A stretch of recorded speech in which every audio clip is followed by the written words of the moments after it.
kind of like back to that working hard piece, I kind of want to ask you about it, because for anybody who is not, I think a lot of people listening are already going to be familiar with who you are and your work. And if you're not, you're somebody who's incredibly productive. I think across multiple mediums, I think, you produce digital products, you teach, and you have a YouTube channel, you have a podcast. So I'm kind of curious about how you can talk about the way that you think about productivity, the way that you think about working and creating that many kind of related but very kind of separate types of work. You ever have like a drip under the sink? Like a leaky faucet or something. You put like a bucket in there to collect it, and then 3 or 4 days later the bucket's overfilled. I mean, it's like that, I think. Just drops in the bucket little by little. Nothing happens in like these big grand moments. It's not like you get up and you set aside like all this time and you make a podcast, and like you have to be willing to do it, because like something like a podcast, like what we're doing, right? Like that's not a one-time only maneuver. That's consistency. So you have to be able to just keep chipping at things. That's the only secret I know, is just be consistent and just keep walking forward and knowing that every little step is a step forward, even if it feels like a step backwards, even if I'm trying to do a podcast or make a video or something and I mess up, like at least I probably learned something. At least I can. So I guess at the same time, given, the kind of variety of things that you kind of offer and have kind of continue to be offered on a consistent basis, did you have that vision when you started out? No.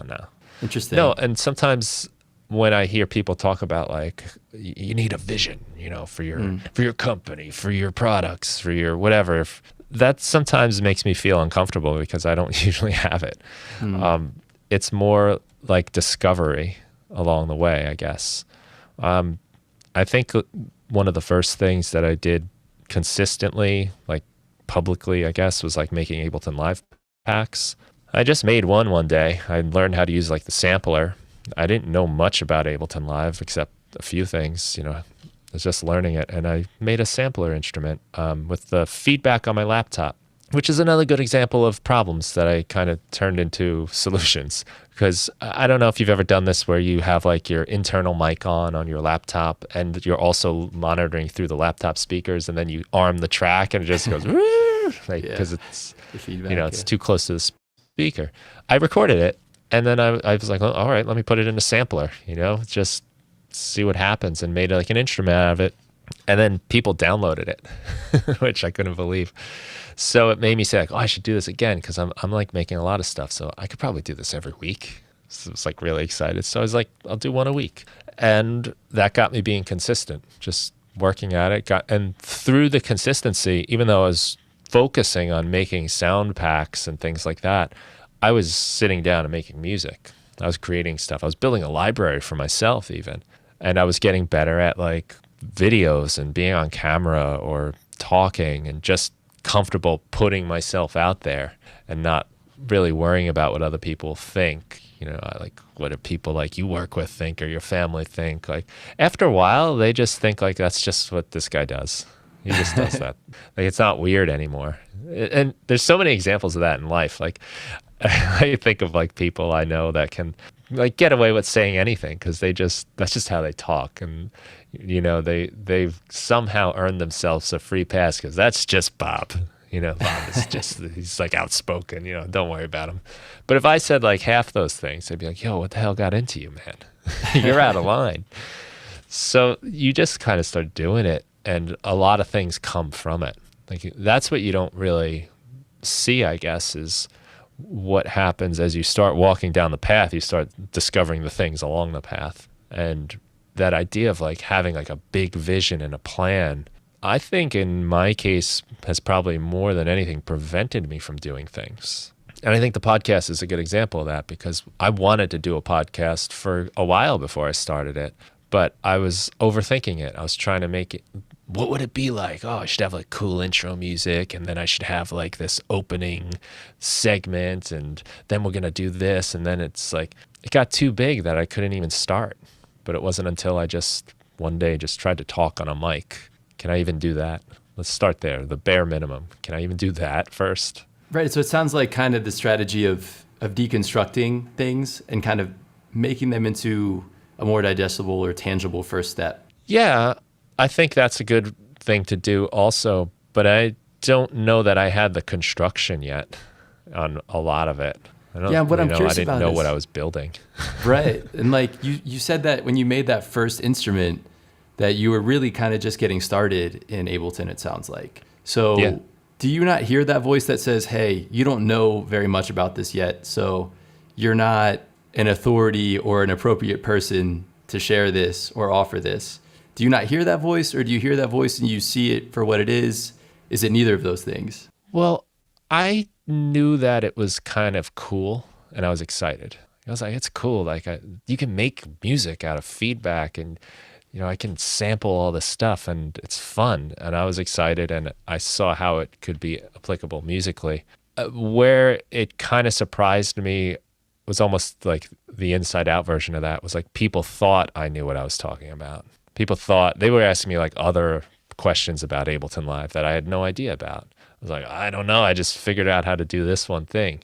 So I was kind of surprised that people gave me that authority, like unwarranted. But as, again, like the unexpected things, by being consistent, I started really learning the software. I started getting good at it. And a lot of times when people would ask me those questions, I wanted to answer them. So I would learn the answer and then tell them the answer. Wow, cool. Because, fast forward to today, right? You're an Ableton certified trainer. You teach for Berkeley Online.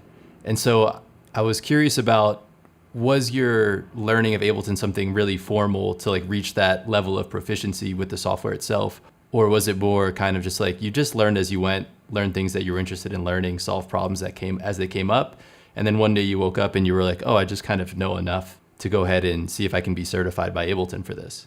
I think a little bit of both. There's a lot of just learning what I wanted to know how to do so I could make music. But I did like kind of both things. So like there were parts where I was just trying to learn. And this is procrastination learning. So this is like where you just consume. I need to know how a compressor works. I got to learn all the different kinds of compressors. Then I got to learn about multi-band. Like the best way to learn that stuff is like, a couple minutes of learning and then play with it, then use it. But then now that I know a compressor, what is a limiter? What is like dynamic EQ? Like you could just decide to learn everything first and never make anything. So I did that a bit too. And I've kind of recognized that as a problem because when I was making music, I'd say like, oh wait, what is a compressor again? Like how do I use it? I have to relearn it again anyway. But also there were times when I did read more or less that whole manual for Ableton Live, pretty much cover to cover. There are a few things you can kind of skip, like basic stuff or stuff that's just totally not what you need. But I did that, but that was more like at night before I went to bed. And that was, again, it wasn't like over the course of a week. It was probably like a year. I just read a little bit, drops in the bucket. And it doesn't sound like you had like, okay, I want to be an Ableton certified trainer, or I want to finish reading this chapter by this day and this entire manual by this day. It was more of just this kind of ongoing thing that you were like, I'm just going to keep doing this because you were interested. Yeah, I didn't really have the goal of becoming an Ableton certified trainer, but Ableton is very supportive of their community. So they were like posting my stuff, sharing it. And I went to some of the community events. I presented at some of them for the stuff I knew how to do. And then I was kind of like rubbing shoulders with some of them. And I think it was a certified trainer that said to me I should try it, which was surprising because like I was like, what? The teaching background I have, I'm an English teacher by trade, adult job. And by trade, that sounds funny. But that's like my adult job. And so there was like crossover there. And this isn't a big vision I had either. I used to keep music and work very separately. Like I didn't want people that I was sharing my music with to know I'm a teacher. That seemed like kind of dorky, and I didn't want, it's not like, I'm a rock star, like, trashing hotel rooms. I'm in the classroom, like teaching grammar. But I also didn't want that other side of me to get into my work, like this rock and roll teacher, I don't want this rock and roll teacher getting my kids ready for the state tests. So I saw them as like different lives almost. Funny enough, like you start to realize like things actually do connect.